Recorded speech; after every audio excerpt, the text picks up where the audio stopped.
En relación a la telemedicina durante la epidemia de COVID-19 en Chile, existe este documento que tenemos en pantalla que es la Guía de Buenas Prácticas y Recomendaciones. También con este guía que dice Teleconsulta en tiempos de pandemia. Se entrega también acá el link para descargar el documento y vamos a revisar algunos aspectos generales de él. Este documento es una buena orientación y es bueno tenerlo muy a mano para cuando nosotros ya estemos realizando nuestra teleconsulta. Teleconsulta. Cuando hablamos de teleconsulta decimos que corresponde a una consulta a la distancia realizada a través de tecnologías de la información y telecomunicaciones entre un paciente o uno o más miembros del equipo de salud que se encuentran respectivamente ubicados en lugares geográficos distintos respecto del paciente y que tienen la posibilidad de interactuar entre sí. Podría darse que durante dicho acto telemédico también participen adicionalmente con algún rol y funciones miembros de los equipos de salud que se encuentran físicamente al lado o en el mismo lugar del paciente. Vamos a también tocar el tema de algunas recomendaciones clínicas para la preconsulta. Estos van a ser aspectos importantes de ayuda a tener en cuenta antes de comenzar a realizar una consulta por telemedicina. Acá se nos entregan algunas indicaciones importantes, por ejemplo, hacer un contacto preconsulta. ¿Y cuáles serían los objetivos de este contacto preconsulta? Principalmente, conocer la factibilidad de usar la modalidad telemática por parte del paciente, ¿cierto? No podemos dar por sentado que el paciente tiene a su disposición todos los elementos para realizar una teleconsulta. Además, informar al paciente sobre la teleconsulta, entregarle información general, de qué se trata, cuánto durará, como dice en el punto siguiente, entregar información relevante y recomendaciones al paciente para facilitar el proceso de teleconsulta. Esto quiere decir, entre otras indicaciones que generalmente le damos al usuario, es que tiene que estar en un lugar tranquilo, en un lugar donde tenga buena conexión, donde tenga posibilidad de escucharnos y que no haya mucho ruido en su entorno, porque también nos ha pasado que a veces el paciente se va trasladando de un lugar a otro, va en un lugar, en un vehículo en movimiento, y también nos ha pasado que precisamente el paciente va conduciendo un vehículo, que sería como una situación extrema. Sí, ha pasado. Los pacientes a veces reciben la teleconsulta mientras van conduciendo un vehículo. Entonces, esas condiciones es bueno aclararlas previamente. Otros datos importantes que pueden también tomarse o no como acciones en el contacto de preconsulta puede ser opcional, como obtener información clínica relevante respecto a la salud del paciente. ¿Qué cosas me podría yo indagar previamente? ¿Qué sería interesante en este caso? Probablemente consultar si el paciente ya tiene algún diagnóstico previa a la atención o si ya tiene alguna enfermedad declarada. Otra cosa importante podría ser si alguna de su familia directa tiene alguna enfermedad cardiovascular que pueda orientarme un poco más a mí, o si además, por ejemplo, ha sido sometido a cirugías previas, ha tenido algún tratamiento quirúrgico previo. Otra situación que también puede ser opcional en la preconsulta es realizar el proceso de consentimiento informado. ¿Por qué? Porque esta preconsulta debería estar hecha por un clínico si es que voy a tomar el consentimiento informado. Si está hecha por un administrativo, no podría hacerse el consentimiento informado previamente. Debería hacerse en la consulta porque el consentimiento informado lo debe realizar el clínico que efectúa la atención. Por lo tanto, por eso es opcional. Si el clínico también hará la preconsulta, en ese caso incorporaremos realizar el proceso de consentimiento informado.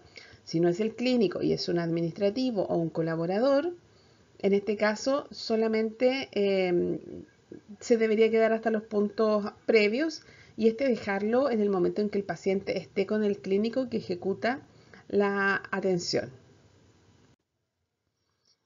Respecto a informar al paciente sobre la teleconsulta, aquí vamos a detallar un poco qué cosas debemos informar al paciente.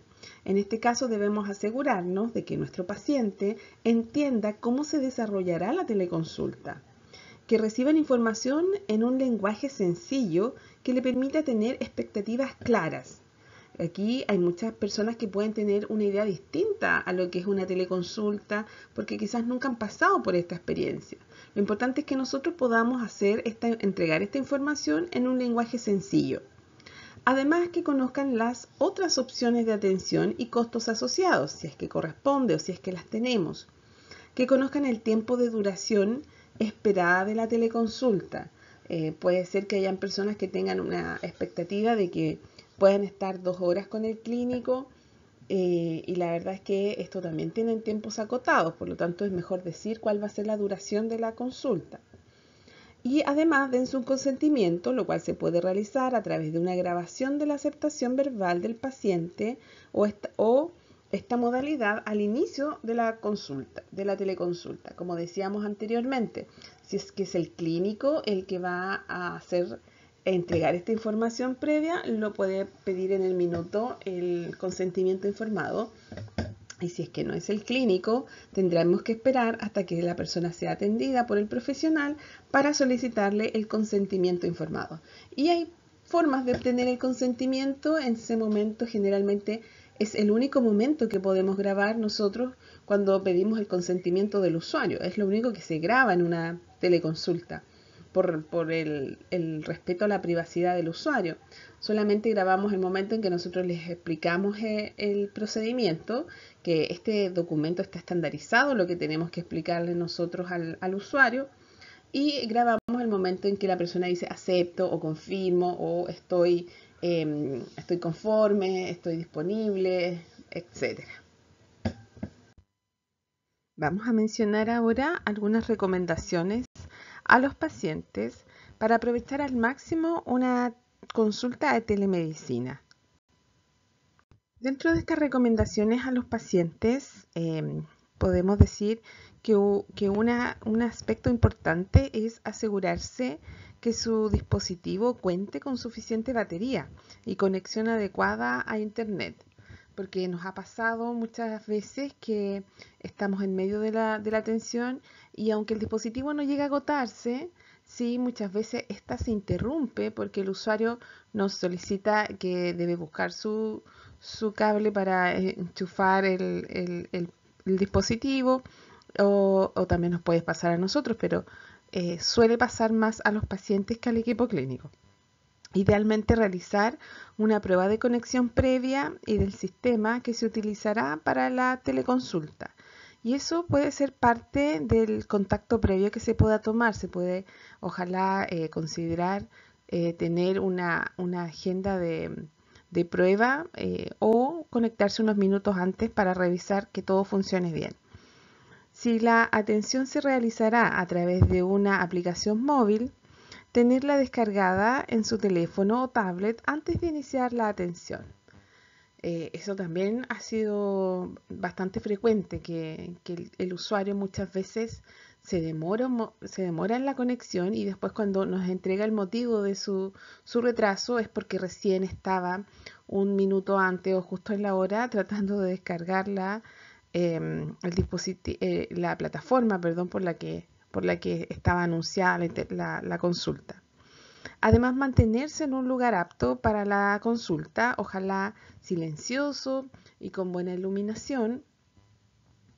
Hoy día hay muchos ruidos que no se pueden controlar, ¿cierto? En el entorno, quizás, no sé, los mascotas cuando ladran, en este caso los perritos, o motos cuando van pasando, pero son cosas puntuales. Ahora, lo ideal es que el usuario busque aquel lugar de su casa o de su entorno donde tiene menos ruido en el momento de la teleconsulta. O además se le puede indicar que por favor cierre las ventanas para que no entre más ruido externo y que afecte la audición de la consulta. Escribir una lista de molestias principales y preguntas para el profesional. Eso también es un punto importante para que la persona pueda aprovechar al máximo la teleconsulta y no después olvidarse, situación que puede pasar igual si fuera presencial, ¿cierto? Esto del olvido de que queríamos decirle algo al médico y se nos olvida. Además, tener a mano la lista de enfermedades, condiciones de salud y medicamentos que actualmente ingiere o toma. Y lo ideal no solo es tener la lista de medicamentos, sino también ojalá el envase del medicamento, por si ocurriera alguna duda con los miligramos del medicamento. Ojalá siempre es más confiable tener el envase. Más recomendaciones para los usuarios, los pacientes, antes de ingresar a la teleconsulta, sería además contar con los resultados de exámenes o informe de imágenes en formato digital, si se tuviera en PDF o en foto, para poder enviarlos a quien lo atenderá o mostrarlos a través de su pantalla. Eso nosotros también generalmente lo hacemos cuando tenemos al usuario que nos quiere dar a conocer o enviar sus exámenes en el momento. Además, disponer de papel y lápiz para anotar indicaciones y recomendaciones que reciba durante la atención. El siguiente dice asegurarse de que el profesional tiene sus datos de contacto, teléfono y correo electrónico para poder recibir indicaciones escritas por mensaje de texto o email en este caso.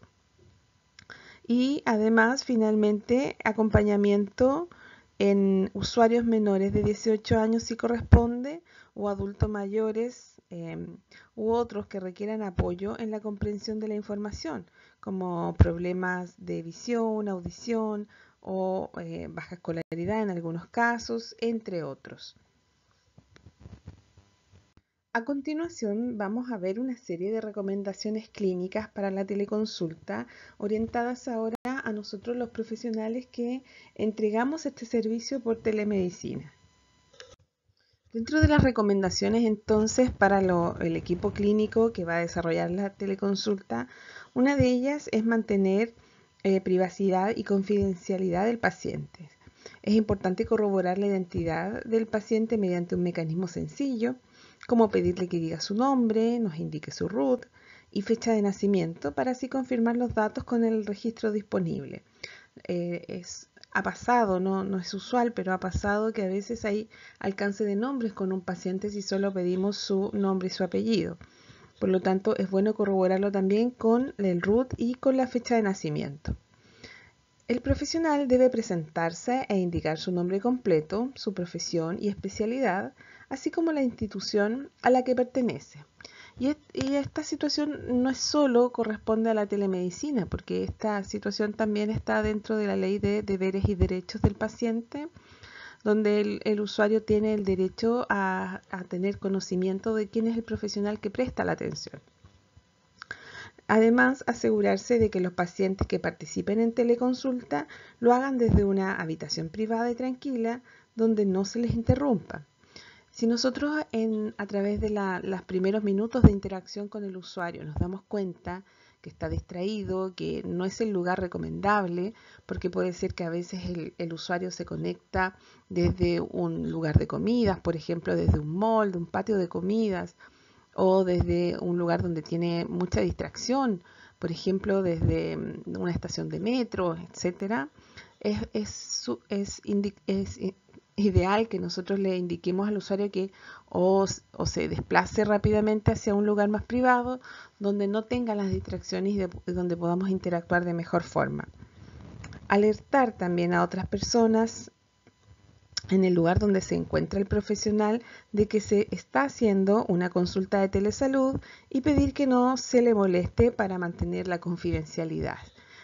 Para nosotros es bien importante concentrarnos en el momento y sabemos que la atención de salud tiene una alta demanda, por lo tanto es continuamente a veces que se hace una interrupción en el box de atención, pero la idea es quizás como una sugerencia poner un letrero en la puerta donde cuando llegue alguna persona a necesitar de nuestra atención se entere que estamos en una teleconsulta, estamos en una teleconferencia, por lo tanto lo ideal es que no seamos interrumpidos en este periodo. Y finalmente es importante registrar cada vez que el paciente está acompañado, especialmente en el caso de los adolescentes, pacientes adultos mayores y personas con discapacidad, y contar con su autorización para compartir las indicaciones médicas al acompañante. Siguiendo en esta misma línea que veníamos conversando, mantener privacidad y confidencialidad del paciente, sería importante y útil solicitar a los pacientes un número de teléfono para poder completar la consulta en caso de que la conexión se interrumpa. Y esta interrupción puede ser debido a un corte de energía, no necesariamente a alguna situación atribuida al paciente. Además, se debe hacer un registro completo de la atención, idealmente a través del mismo registro clínico electrónico del centro de salud, que es nuestra ficha digital, donde habitualmente se atiende al paciente en el formato presencial. En el caso de que el profesional no se encuentre en el lugar habitual de atención, debe contar con acceso al historial médico del paciente. En el lugar donde yo esté, debería tener acceso a realizar la teleconsulta y poder hacer el registro inmediato en la plataforma. Además, el registro clínico se debe realizar y almacenar copias de todos los informes y documentos generados a partir de la teleconsulta. Si es que hubo algún tipo de exámenes que me envió el usuario, si es que tuve acceso a alguna fotografía para mirar alguna evolución que el usuario me compartió, lo ideal es también registrar si observó tal documento y si es posible adjuntarlo a la plataforma de registro, mucho mejor. Si se va a grabar una consulta o se van a registrar imágenes o fotografías de la atención provista, se debe almacenar esta información de forma segura y garantizar la privacidad y la confidencialidad. Además, es importante recordar que cada instancia que tenemos con nuestros usuarios, no solamente en la telemedicina y en la presencialidad, son momentos importantes para la promoción de salud y para la prevención también. O sea, promover que nuestros usuarios no caigan en conductas de riesgo que los puedan llevar a alguna enfermedad cardiovascular, y también si ya tienen estas enfermedades cardiovasculares, estas se mantengan en el riesgo que tengan y no avancen hacia un riesgo mayor. Por lo tanto, frente a una enfermedad, lo importante es ofrecer apoyo y contención, además de entregar información clara y oportuna al usuario, educar en las recomendaciones básicas de cuidado de la salud, reforzando hábitos saludables y refuerzo de los factores protectores que tenga nuestro usuario, potenciando algún elemento que él tenga a los que como recursos de cada persona. Lo otro sería además recoger información en forma ordenada respecto a los signos y síntomas. Esto sería la anamnesis clínica que nosotros hacemos del usuario, además de factores de riesgo e identificación de contacto y de su situación familiar, porque a pesar que seguimos estando en una teleconsulta, nosotros deberíamos mantener la atención en base al modelo de salud familiar y al modelo biopsicosocial, tratando de desprendernos un poco del modelo biomédico, sino que a través de la telemedicina también seamos capaces de integrar a la familia de este usuario, que tiene los mismos factores de riesgo que probablemente tenga nuestro usuario. Y siguiendo esta misma línea de trabajo presencial, es lo que tenemos que mantener en la telemedicina. Lo que va a cambiar quizás es el entorno de atención, pero el modelo de trabajo y la modalidad de salud familiar deberíamos mantener. Y además derivar en forma oportuna al paciente hacia los recursos disponibles de la atención primaria, secundaria y o terciaria en el caso de que sea necesario o de que nuestro paciente lo necesite. Por ejemplo, si estoy atendiendo a una mujer en edad fértil, me fijaré si tiene el PAP al día para poder derivar, o si nuestro usuario nos comenta alguna situación que no sea de nuestra área de disciplina, por ejemplo, del área dental, yo podría derivarlo. También si tiene alguna duda en relación al uso de la insulina, también habría que derivar al poli de insulina para poder chequear todas las situaciones que el paciente requiera. Por lo tanto, la teleconsulta viene siendo una oportunidad que abrir nuevas oportunidades para conocer al paciente en su entorno familiar o laboral. Esto viene a facilitar un poco el conocer a la familia, porque si el paciente toma la consulta desde su hogar, va a ser muy fácil que podamos divisar cómo es el entorno de su casa, si están presentes su familia, sus hijos o los adultos que viven en la casa, los adultos mayores que probablemente también vivan en el entorno familiar. Esto va a facilitar bastante que podamos también tener una idea más acabada de cómo es la situación familiar de nuestro usuario. Lo que quizás va a facilitar o antecedentes que yo recogería en una visita domiciliaria. También quizás no voy a llegar a ellos con una precisión de una visita domiciliaria, pero sí voy a acercarme a tener una idea más o menos concreta de cómo es también el entorno donde el usuario vive. Cada teleconsulta puede ser una ocasión privilegiada para acceder a un espacio hasta hace poco restringido a la atención domiciliaria y a la salud ocupacional. Entonces acá va a ser importante la calidad, la seguridad y la confidencialidad. Si nos preguntamos por qué es tan importante manejar datos apropiadamente, vamos a decir que en el mundo de los sistemas de información de salud, el proceso de recolectar datos es una de las tareas más importantes, por cuanto nos permite obtener información de calidad. En las investigaciones en el área de salud, los datos revisten de importancia por cuanto representan el producto más importante de la recolección de datos en los estudios de campo, especialmente en epidemiología y salud pública. Además, porque influyen en los ensayos clínicos, en la práctica asistencial y en las publicaciones de investigación, por cuanto su integridad y procesamiento apoyan estas actividades. Además, la velocidad y la capacidad de generar inferencias a partir de su recolección es determinante para la generación de un nuevo conocimiento. Y acá es bastante importante señalar además que estos datos deben ser fidedignos, porque también debemos nosotros procurar establecer un clima de confianza con nuestro usuario que a él le permita darnos datos verídicos. Muchas veces nosotros registramos los datos que el usuario nos entrega y confiamos en la palabra del usuario, porque así debería ser. Pero más allá de eso, siempre es importante establecer un clima de confianza con el usuario, que a la larga él no se sienta juzgado por nuestros comentarios, por nuestras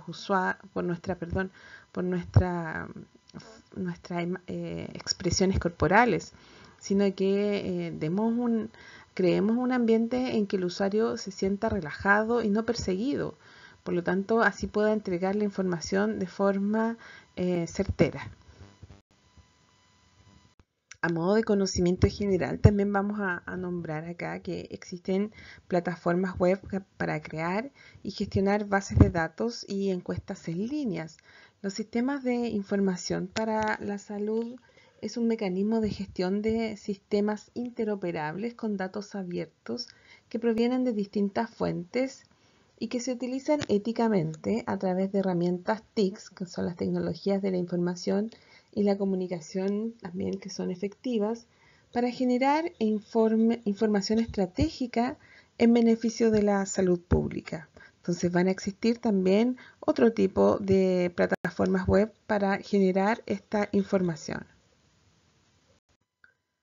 La captura electrónica de datos de investigación, REDCap, se caracteriza por estar creado para capturar información dirigida a estudios de investigación y sus operaciones, además de contar con planillas de proyectos predefinidas, tener seguridad acreditada según leyes norteamericanas y europeas, disponer de una potente API, que es una interfaz de programación de aplicaciones, para importar y exportar registros, lo que permite hacer ciencia de datos en tiempo real, conectando diferentes herramientas de procesamiento, además de ser ampliamente usado, teniendo más de 4.000 socios activos en 137 países, y disponer de módulos externos, proveer de un robusto módulo de creación de reportes, el cual a través de 4 pasos permite crear formatos de exportación, lo que facilita el análisis del conjunto de datos. Contar con un diseño de encuestas web, aplicaciones para iOS y Android, las cuales pueden capturar datos en el terreno y luego sincronizarse con bases de datos. Importante información también para tener en cuenta. El Cubo Toolbox es otro software gratuito y de código abierto y tiene elementos destacados como por ejemplo permitir la recopilación y análisis de datos de campo para su uso en entornos desafiantes. Además, enfocarse principalmente en crisis humanitarias, recopilar datos de forma rápida y confiable y ser desarrollado por la iniciativa humanitaria de Harvard y la ONU. Estar disponible en español, inglés y otros 5 idiomas, disponer de un consultor de formularios en línea, además contar con diseño de encuestas web responsive y aplicación móvil para Android. Además de tener la posibilidad de usarse libre de costo en la nube usando el servidor humanitario de Naciones Unidas o por Cubo Toolbox, además de poder descargar el código e instalar localmente. Es una aplicación disponible para que ustedes la conozcan, además de que existen estas soluciones gratuitas para la comunidad. Además, existe el software de información sanitaria departamental. Es una plataforma europea diseñada para reportar, analizar y distribuir información a través de programas de salud DHIS2. Como aspectos destacados, está desarrollada por el Programa de Sistemas de Información en Salud de Sudáfrica, con un apoyo de la Universidad de Oslo. Permite identificar eventos específicos de salud, tales como brotes. Incluye información agregada como información de rutina, de cuidados de salud, recursos humanos, equipamiento, infraestructura, estimación de poblaciones y eventos, brotes epidémicos, encuestas, registros longitudinales, etc. Cuenta con sistemas analíticos mediante cuadros de mando, mapas, tablas comunes y dinámicas, y se emplea en más de 40 países de África, Asia y América Latina. Su uso se ha extendido al área forestal, de educación, servicios sanitarios y seguridad alimentaria, y es fácilmente extensible. En relación al registro clínico electrónico, que es lo que nosotros hacemos al entregar información por escrito sobre la atención de nuestro usuario, tiene como objetivo realizar una buena documentación del proceso de atención clínica, más allá de tener una colección de datos confiables para poder hacer investigación. El registro electrónico es una herramienta clínica que debe quedar consignada en ficha clínica.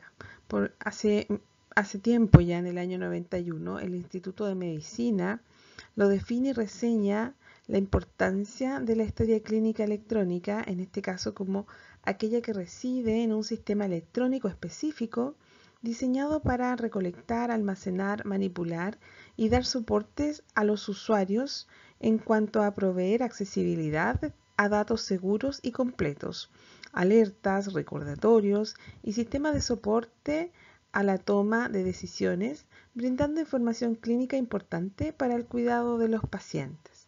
Por lo tanto, nosotros debemos registrar esta información de forma completa y verídica de nuestro usuario. Muchas veces sabemos que la carga asistencial nos limita un poco los tiempos de registro, pero debemos nosotros tener la conciencia de que el registro es parte de la atención al usuario, no es algo anexo a la atención, sino que debe estar considerado dentro de los tiempos de atención. Evolución histórica de los SIS. En este caso, la gestión de información clínica ha evolucionado, cambiando la forma de documentar y ordenar la información, todo con el fin de brindar un soporte a los procesos de salud.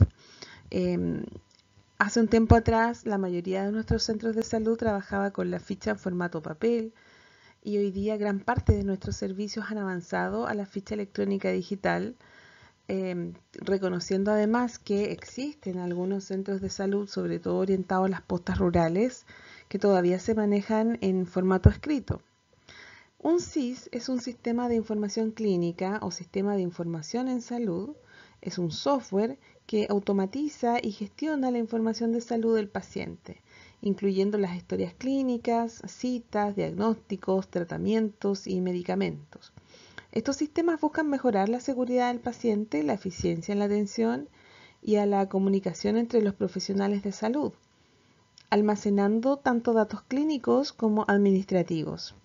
Existen diversas plataformas y soluciones de este tipo, como Medinet o SysClean, que varían en un enfoque y funcionalidades. Podemos decir además que la evolución histórica de los SIS, que esta evolución se desarrolla principalmente bajo el liderazgo de grandes hospitales, por cuanto tienen la necesidad de cumplir requerimientos regulatorios y financieros, y además disponen de recursos para costear los montos de desarrollo de sistemas de información. Por lo tanto, nuestros grandes hospitales en Chile han sido más pioneros en la incorporación e implementación del desarrollo de los SIS. Evolución histórica de los SIS. En este caso vemos una línea de tiempo desde 1970, que serían ya tiempos más actuales, donde va creciendo a medida que pasa el tiempo el nivel de complejidad. Va aumentando, ¿cierto? Al inicio, en 1970, vemos sistemas monolíticos donde el foco es la automatización de tareas administrativas. Después ya, 10 años después, estamos en los años 80, donde podemos decir que aparecen los departamentales, donde el foco es el aumento de la productividad de departamentos auxiliares. Después ya de los años 90 en adelante se produce ya un desarrollo mayor, donde aparecen los distribuidos, donde el foco es brindar herramientas al equipo de salud, y los integrados ya en el año 2000, donde el foco es integración de roles, de redes y sistemas centrados en los pacientes. Esta sería como la evolución hasta la actualidad, a pesar de que ya estamos en el 2025. Hoy día nuestros sistemas también tienen integrada la inteligencia artificial. Y a modo de historia también, en registros médicos, la historia clínica se remonta a la antigua Grecia, pero el primer registro médico moderno fue el Registro Nacional de la Lepra en Noruega, data de 1856. Más tarde, el uso de los sistemas electrónicos en estas últimas décadas del siglo XX revolucionó el almacenamiento y la gestión de la información médica. Por lo tanto, es bueno también conocer los inicios de los SIS. Al hablar de las herramientas de información incluidas en el flujo de trabajo, vamos a decir que los sistemas de información de salud van evolucionando, como lo vimos en la lámina anterior, y en este proceso incorporan durante todo el flujo de trabajo herramientas que proveen información e interactúan entre sí para dar respuesta a las necesidades dentro de un entorno hospitalario o clínico, que también acá podemos hablar de la atención primaria, una atención abierta.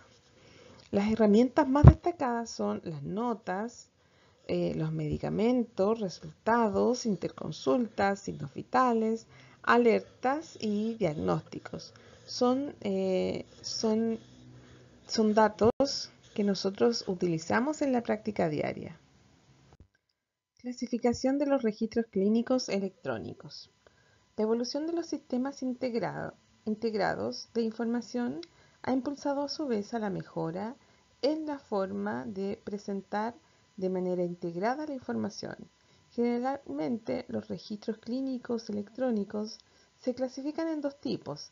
Tenemos los episódicos y longitudinales. Vamos a detallar cada uno en las siguientes láminas. Los registros episódicos son registros basados en atenciones por razones particulares. Incluyen datos como signos vitales, evoluciones, indicaciones, etc. Son eventos únicos, no relacionados entre sí. Se centran en un evento de atención médica específico. Además, contienen información detallada sobre la consulta, puede ser datos de hospitalización o episodio particular de una enfermedad. Además, documentan los detalles de un encuentro médico aislado, por ejemplo, un registro de una visita a SAPU, un registro a una visita de morbilidad, algo muy puntual. Los registros longitudinales son registros que permiten un resumen clínico basado en la experiencia clínica del paciente. Estos deben incluir información que acompaña al paciente a través de su ciclo de vida, tales como listas integradas de problemas, alergias, procedimientos, prescripciones, visualización de notas clínicas e historia familiar. Además, sistemas integrados de solicitudes de órdenes y visualización de resultados. Además, deben permitir la generación de reportes y análisis para la optimización del cuidado y su proceso de manera secuencial en el tiempo, con el fin de poder modelar y predecir lo que ocurrirá en el futuro. Entonces son registros que abarcan toda la vida del paciente, ojalá desde su nacimiento hasta el presente e incluso su futuro. Incluyen todos estos datos, todas las interacciones también con el sistema de salud, todas las visitas médicas, todos los tratamientos a los que ha sido sometido, todos los medicamentos que ha ingerido, los diagnósticos que ha tenido a lo largo de la vida, los exámenes que han evolucionado en el tiempo. Y esto va a proporcionar un panorama completo de la salud del paciente, lo que nos permite a nosotros, el equipo médico, identificar tendencias, evaluar la historia médica completa, identificar hábitos presentes en el usuario y además brindar una atención más coordinada y precisa. A modo de reflexión de lo que ya veníamos conversando, podemos decir que los registros clínicos electrónicos son sistemas digitales para almacenar información médica de pacientes, mientras que la telemedicina utiliza la tecnología para ofrecer atención médica a distancia. Por lo tanto, estas dos herramientas van intrínsecamente conectadas, ya que la medicina se basa en los registros clínicos electrónicos para acceder al historial del paciente durante las consultas virtuales y registrar los nuevos datos, los nuevos acontecimientos, los nuevos medicamentos, patologías o circunstancias que el usuario va transcurriendo. Esta integración mejora la eficiencia, seguridad, también la accesibilidad a la atención de salud. Con funciones tenemos que va a ser almacenar, gestionar y permitir acceder a los datos de manera rápida y segura. Algunos beneficios va a ser mejorar el apoyo en la toma de decisiones clínicas al hacer accesible la información de forma rápida y además permiten el acceso a la información por parte de los pacientes. Permitir registrar signos vitales también y otros datos personales y proporcionan seguridad mejorada a través de medidas como la encriptación y el control de acceso. En relación a los sistemas de soporte a la toma de decisiones, vamos a decir que un sistema de apoyo a las decisiones, el DSS, por sus siglas en inglés, Decision Support System, Es un sistema informático que sustenta el proceso de toma de decisiones, lo cual implica uso de datos y modelos para la generación y estimación, la evaluación y o la comparación sistemática de alternativas con el fin de garantizar un mejor proceso de atención y cuidado de los pacientes. Se basa en 5 paradigmas para proveer información específica e inteligentemente procesada, los cuales son el número 1, dar información correcta basada en evidencia y sensible al contexto, para pasar al número 2, que se refiere a tener un formato de intervención correcto que contenga guías clínicas, conjuntos de órdenes, referencias, alertas, etcétera, que dé paso a considerar al consumidor correcto, nos lleve a contar con un canal de distribución correcto disponible en momentos y lugares de mayor utilidad para el clínico, y finalmente que intervenga en un punto correcto del flujo de trabajo. Para reflexionar, se plantea la pregunta: ¿es necesario hacer soporte a la decisión clínica? Y podemos decir además que el soporte a la decisión clínica se refiere a sistemas informáticos a menudo integrados en la historia clínica electrónica, que ayudan a los profesionales de la salud, o sea, nosotros, a tomar decisiones sobre la atención del paciente al proporcionar información pertinente en el punto de atención. Estos sistemas utilizan bases de conocimiento y datos de paciente para generar recomendaciones, alertas y guías sobre diagnósticos y tratamiento, con el fin de mejorar la calidad, la seguridad, la eficiencia del cuidado y minimizar errores. Existen muchos estudios en el área de la salud, los cuales, para transformarse en conocimiento, demoran aproximadamente 17 años, por cuanto la evidencia debe ser investigada de forma pública y ampliada, a los fines de convertirse en una práctica habitual. El soporte a la decisión clínica ha demostrado ser eficiente y eficaz en aportar conocimiento al clínico cuando es bien implementado. Información de referencia y de orientación. En este caso, los más utilizados por el personal clínico son los infobotones, los cuales son links específicos de contexto a recursos en línea, invocan recursos relevantes, anticipan la necesidad de información e inician estrategias de recuperación, muestran información útil que favorece la comprensión y además tienen la capacidad de adaptarse al contexto de la pregunta, siendo el contexto el conjunto de características físicas, sistemas, aplicaciones, servicios y el mismo usuario. En esta imagen podemos ver que en un sistema de prescripción de medicamentos, los pacientes tienen un medicamento donde cada uno tiene un infobotón que le permite al médico visualizar posología, reacciones adversas y breve monografía. Esto nos referimos con los infobotones, cuando podemos obtener información adicional y al pulsar aquel botón. Las alertas reactivas o recordatorios son intervenciones activas en el flujo de trabajo para prevenir errores, emitiendo notificaciones inmediatas de peligro relacionadas con la nueva información y otras indicaciones.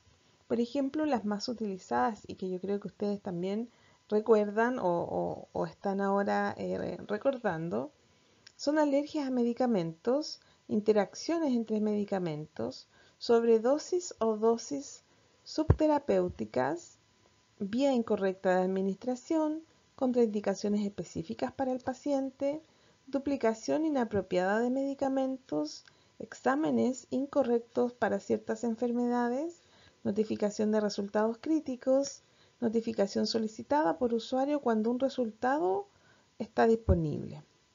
Ahora, si nos damos cuenta, muchas veces, y nos pasa a todos, podemos cometer algún error.